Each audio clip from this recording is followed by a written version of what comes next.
All right, here we go. So we got 6 games done. The first board has the 2 early games. The second board has all of the Western games.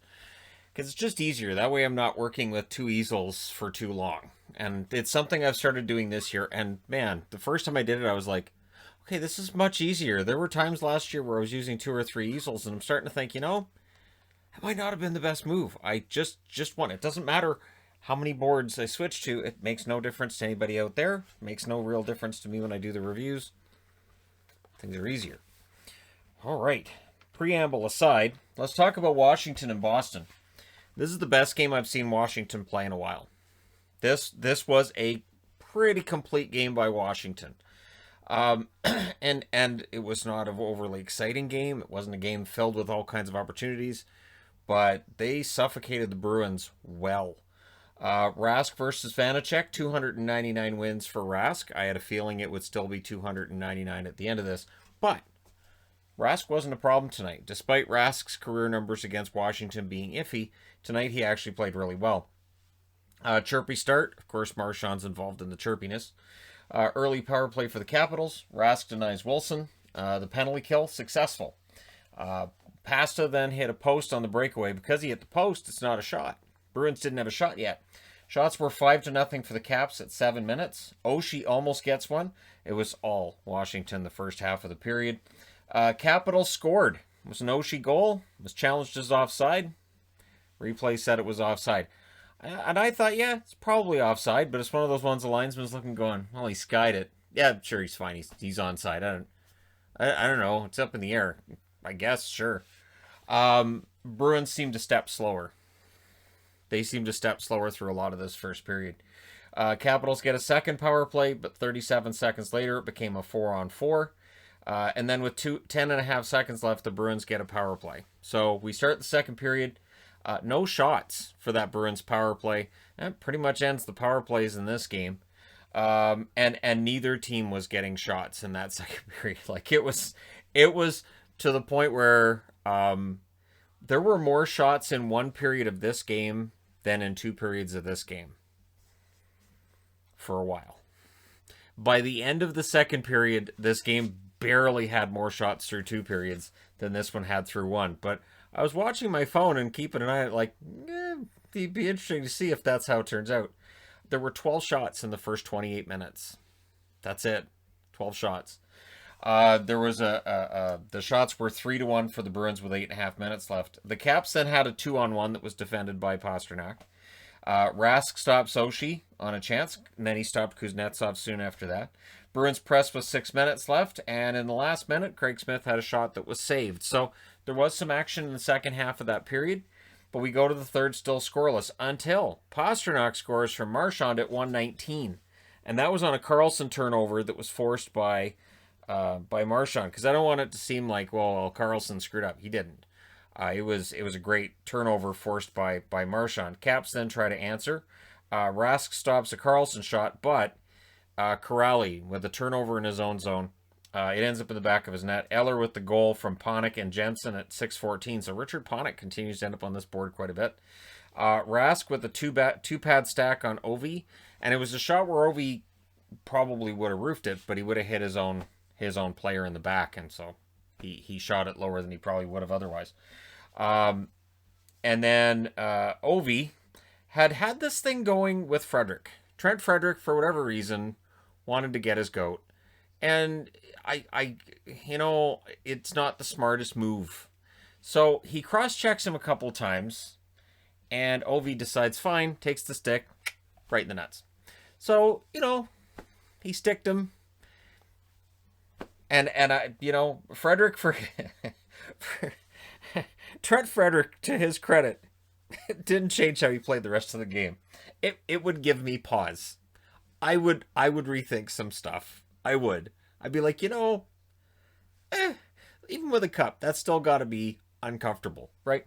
So, Morel defends a 2-on-1 during a 4-on-4. Vanacek stops a DeBrusque chance, and Frederick stirs it up with Karlsson. So the next time these teams play each other, it's possible, or with Wilson, I should say, it's possible Tom Wilson and Trent Frederick drop the gloves. And again, I saw this and I thought, does Trent Frederick know what he's doing? He's going to die.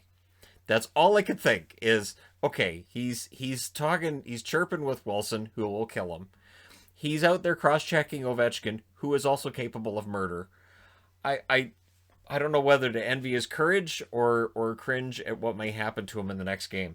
In overtime, Rask stops Eller. The Caps were in complete control. Orlov was denied as well. Really, the only reason this game goes to a shootout is Tuukka Rask.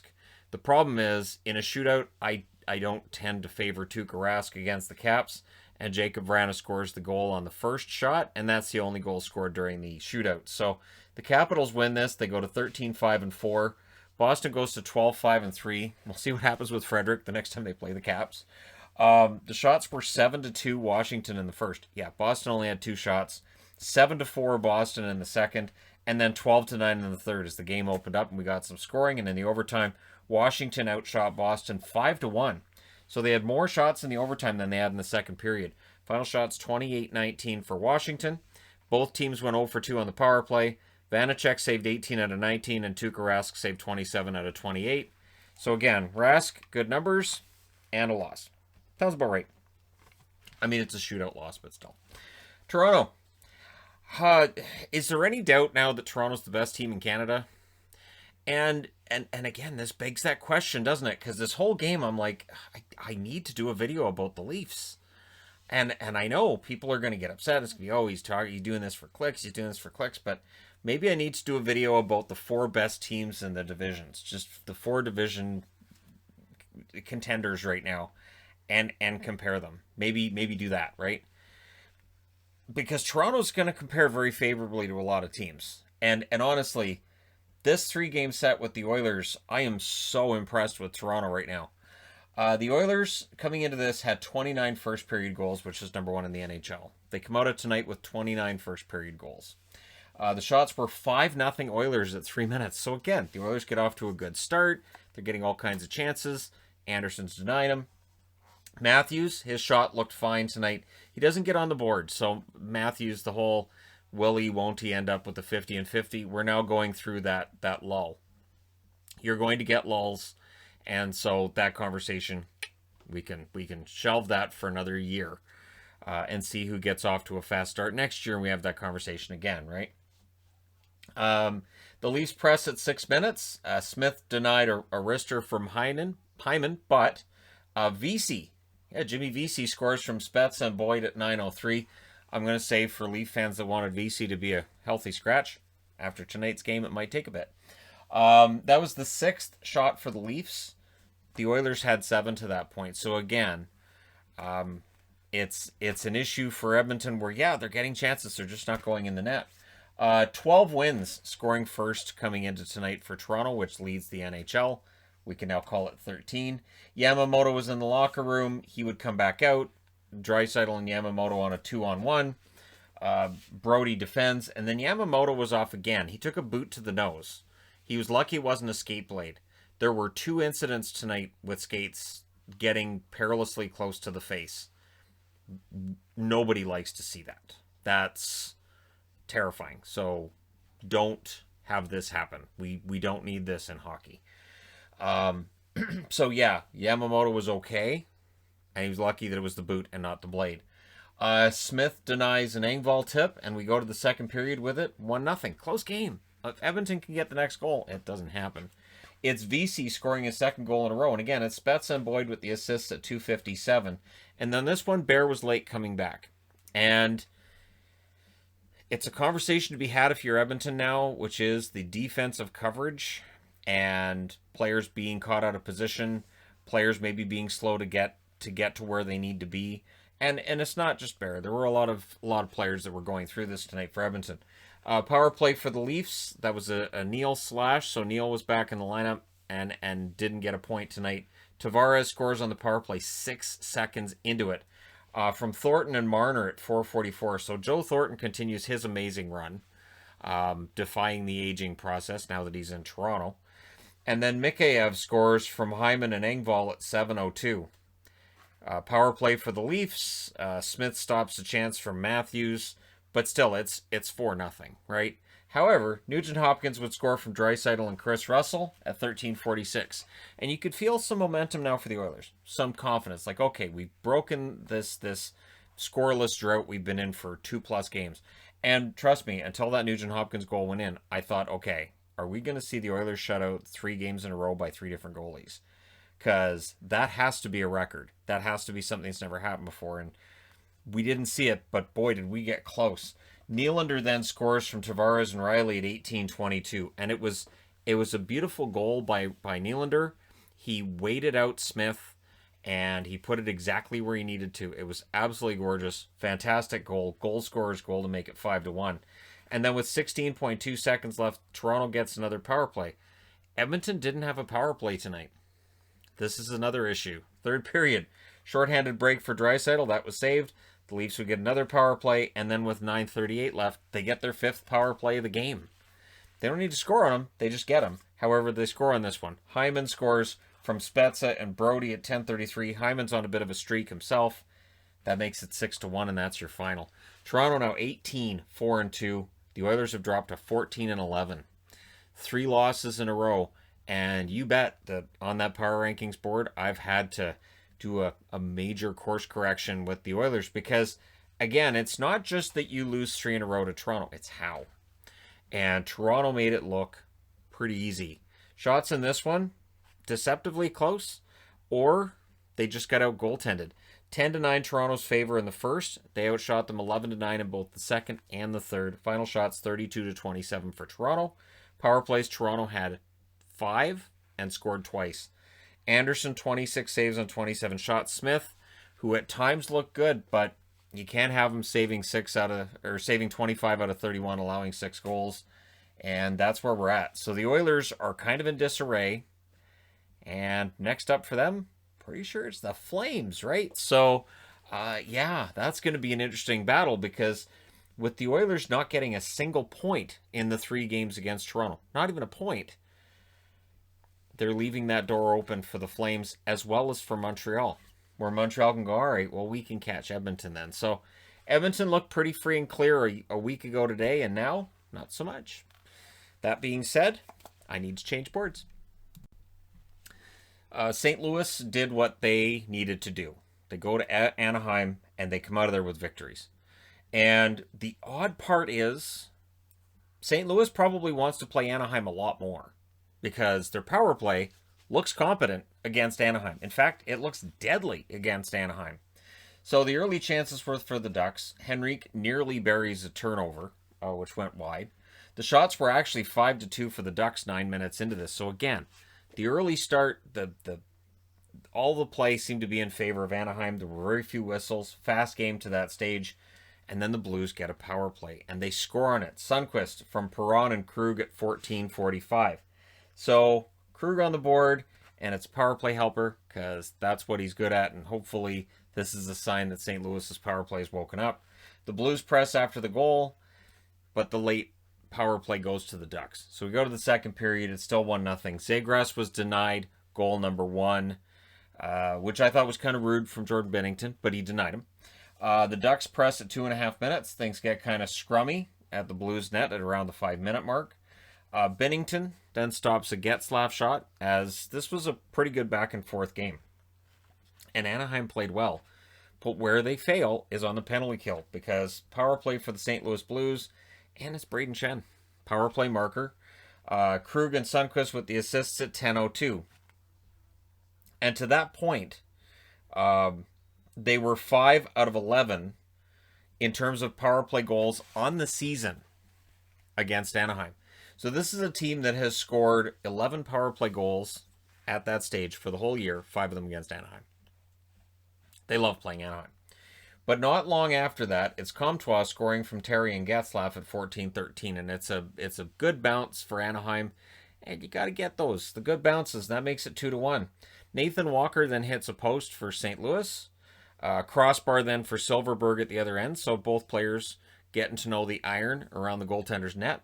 Third period, around the 6-minute mark, the shots were 3-2 for St. Louis.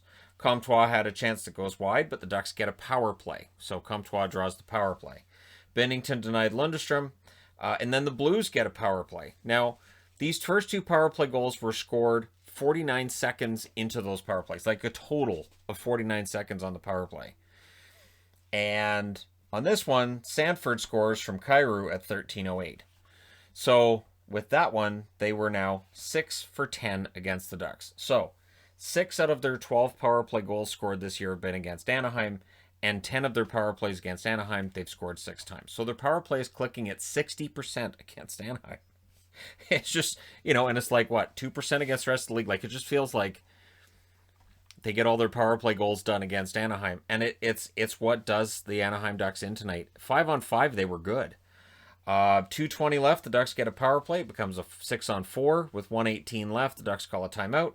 Bennington made some nice saves in the last minute, but then at 19:51, so too late to really hope for a comeback. But Raquel scores. That's his third of the year, so Raquel is heating up. And Zegras gets his first point, an assist on that goal. So they lose 3-2. They drop to 6-12-5. St. Louis gets it done. They're at 13-8-2. But the important thing here for Anaheim is I think they outplayed St. Louis 5-on-5. They just got to work on that penalty kill against them. The shots in this really show that Anaheim played well. It was 6-6 in the first, 13-7 Anaheim in the second, and 10-8 Anaheim in the third. Final shots 29-21 for the Ducks. Power plays, St. Louis 3 for 3. Deadly. Anaheim 0 for 3. That's what does it. Special teams. Bennington 27 saves on 29 shots. Gibson 18 saves on 21 shots. Gibson's numbers have been kind of pedestrian over the last month or so. And so, yeah, I don't know how you fix this for Anaheim other than it's a rebuilding year anyways, and you have to kind of shrug it off.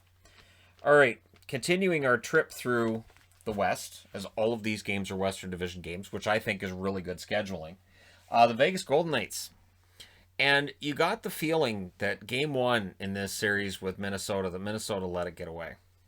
The Minnesota let them back into it. They played a great 50 minutes, and then Vegas charged back. And you kind of got the feeling that Minnesota wasn't going to get that chance tonight. Hartman's out. Parise was a healthy scratch, which has been the talk of the town if you're a Minnesota fan. Wild reverse retro versus Vegas thirds. Third jerseys are successful. Reverse retros are not. I'm not saying that's why Minnesota lost the game, because it's not, but we can continue the narrative about how reverse retros do in these games. Tuck scored early from Glass and Haig at 2 minutes and 3 seconds. And Vegas just seemed to be the more ready team. And they jumped on the Wild. So the Wild used their speed to their advantage the first couple of periods of the last game. Vegas learned. Vegas has adapted. The Wild would press at 9 minutes. Talbot with a nice stop on Pacioretty. Drove Pacioretty nuts most of the night. The Wild press. They draw a power play. The Wild had a 3-on-2 that fizzled. They got their second power play. But Vegas' penalty kill very solid tonight and was 2 for 2 after killing those off. And then in the last minute, there were some chances for the Wild, but it's 1-0 Vegas after 1. Second period, Pacioretty denied, robbed, not happening.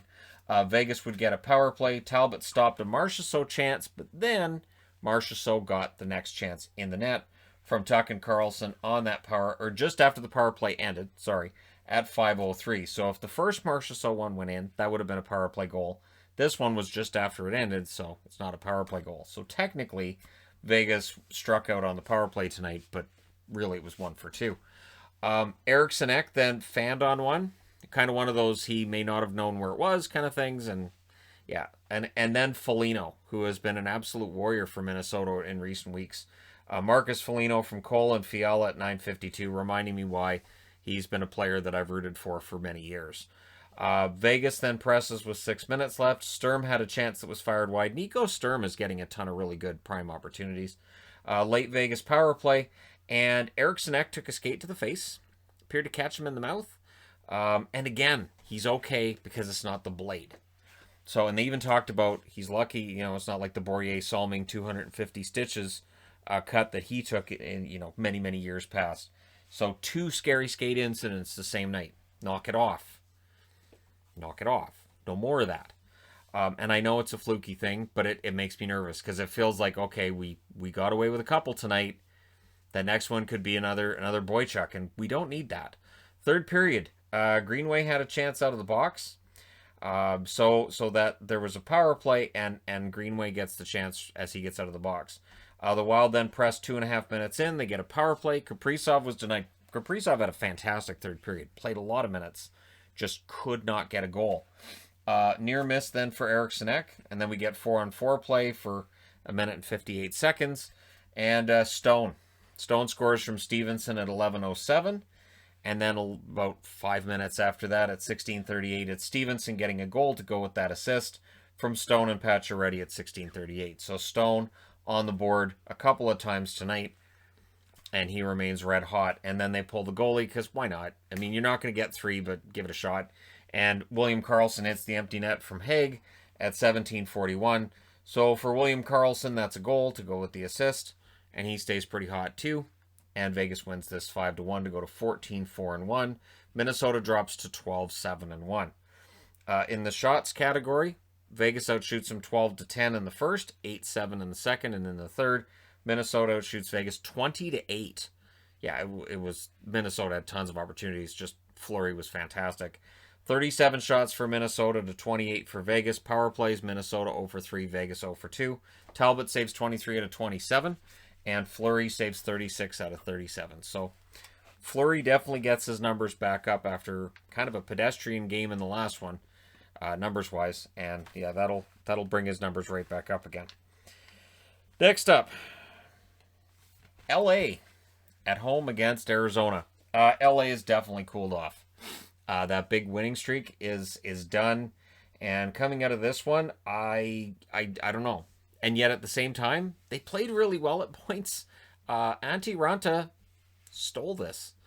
And while I was watching this, I was thinking, there's going to be a day where Antti Ranta's retired, and I'll do a video on Raanta, and we'll discuss all the points where Raanta might have been a superstar goaltender if not for injuries, if he'd spent his entire career in North America. Like, it's funny because some nights like tonight, he is a premier goaltender in the NHL. He's fantastic. Early chances for the Kings. In fact, the shots were 5-0 LA 4 minutes into this. Power play for the Kings, that's killed off. Dvorak had a wraparound that was stopped. And in the last minute, the Kings had some more chances. So it's a lot of Kings opportunities and some prime opportunities to go for their 11 shots in that first period. Second period, Raanta denies Carter. The Kings press. They were doubling the shots that the Coyotes were getting in the game to that point. Krause had a chance to miss as high, but then it's a strong first 5 minutes for the Coyotes as they start to push back. This is where a goaltender makes all those saves, and then the team gets that momentum to reverse. Power play for the Coyotes, and they score on it. Clayton Keller from Osterley and Oliver Ekman-Larsson at 9:26. But the Kings get a power play, and they score on theirs. Doughty from Kempe and Kopitar at 10:59. So in a period of about a minute and a half, we get a goal each way, both of them power play goals. It's a tie game. Then the Coyotes get another power play shortly after that. Yep. Schmaltz scores on that power play from Garland and Chychrun at 12:40. So that made the Arizona Coyotes 4 for 9 against LA. So this is, again, with the number of games teams are playing against each other, being 8, American Division is 8, Canadian Division is 9 or 10. We really get this interesting picture with which teams play really well and which special teams are really good against certain teams and then not against others. And Arizona's power play loves playing against LA. Jacob Larson then gets a goal 13 seconds later. And it was a turnover, and it was a goal that Quick really would like to have another chance at. That was not a great goal, but Larson will take it. And I believe that was his 100th point in the NHL. So there you go. But the Kings, to their credit, did try to answer. They end up with a power play. They don't score on it. And then in the final moments, the Coyotes had a chance. So we go to the third with it a 3-1 game. Raanta was keeping his 2-goal lead, especially early in that third period. It was ridiculous. The shots were 7-0 for the Kings 4.5 minutes into the third period. Like, this was just the anti-Raanta show. Kings get a power play. That's killed off. Keller has a near miss. And then Garland had a near miss as well. And those felt important, especially when Velarde gets a goal from Anderson and Athanasiou at 13:47. So Gabe Velarde's on the board. Yes. And that makes it 3-2. But again, Raanta not allowing much. 3:08 left. The Coyotes actually draw a power play. So this means they can just kill it off until about a minute left. They do. Goaltender gets pulled. And with 44.8 seconds left, the Kings call a timeout. They're unable to tie this. The Arizona Coyotes, thanks to Antti Ranta's fantastic saves, they steal one. They go to 10-9-3. The Kings, very costly loss. They're 9-8-4. And this really means that, yeah, now they're looking up at Arizona, and we'll see how it goes from here. But it feels like all that momentum the Kings had, Raanta just said no. And this is, of course, after some setbacks against the Wild as well. So, shots in this one favored LA the whole way through. 11-7 in the first, 13-12 in the second, and 18-4 in the third. Final shots, 42-23 in favor of the Kings. Arizona 2 for 3 on the power play. LA goes 1 for 4. Raanta saves 40 out of 42. Quick saves 20 out of 23. So, again, Antti Raanta, fantastic game for him. Absolutely fantastic. Next up, Colorado. So there you go. There's the whole video thing right off the bat. So I did a video today on how Colorado haven't seemed quite like Colorado. Tonight they did. And to prove how Colorado they are, they did the most Colorado thing. They get a really good game, and Nathan MacKinnon gets hurt. Did not return to the game. I hope he's okay. It looked like a concussion. Let's go through it. Grubauer stops a chance from Kane. Rantanen then had a chance that went through Jones but dribbled wide. Back and forth, wide open action that first period. Very exciting game. Power play then for the Avs. Crossbar for the Sharks. Pretty evenly played period overall. We go to the second period. Power play for the Avs. That's killed off. And Jones, honestly, Jones was having a pretty good game. I will say Martin Jones had a good game tonight. Not really a problem for San Jose, despite the score being as it is. Karlsson was guilty of a turnover, but he recovered, and he went back and got the puck. So one thing that I noticed with Karlsson over the last 2 years was that he would turn over the puck, and he wouldn't have the speed to recover. He did on that one. So that's a good sign that Karlsson this year has that going for him. Jones then saved a MacKinnon chance. Near chances for the Sharks at around 12 minutes. And then at 14:24, Rantanen opens the scoring from MacKinnon and Landeskog. So McKinnon's on the board, Rantanen's on the board, and Rantanen and Landeskog, we're going to have a big game tonight. Power play then for the Sharks. That's killed off. We go to the third period. It's 1-0 Colorado. Early shot for Burakovsky was stopped. Jones facing a lot of early chances. It felt like Colorado wanted to end this. Girard would then score from Rantanen and Landeskog at 5:29. So Girard continues his strong play, his excellent play on the blue line. He's getting the points Makar was supposed to get this year. He's getting the goals. Meyer then had a chance that went wide, and MacKinnon was down shortly thereafter, and a scrum ensues, and rightfully so. So what happened is that Blickfield gets a match penalty for intent to injure on Nathan MacKinnon. You can look at the replay. I think he contacts the shoulder first, but it's your guess is as good as mine as to whether or not NHL player safety is going to get involved in this one. MacKinnon was hurt. He exited the ice. Colorado was clearly upset, and rightfully so. They did a review to make sure that it was a match penalty, and they in Toronto decided that it was. So he was out. That means a 5-minute power play for Colorado. That's where I wrote the records over top of the game, because I thought, yeah, Colorado's not gonna lose it now. And on that power play, pretty early in it too, Landeskog scores from Kadri and Rantanen at 8:23. Now, to San Jose's credit, they killed off the rest of that 5-minute power play, but still. That's a power play marker for the Abs. It makes it 3-0. And at this point, your concern, if you're an Abs fan, isn't as much, well, are we going to get the shutout? It's, so is MacKinnon okay? Because he was in the room for the rest of the night.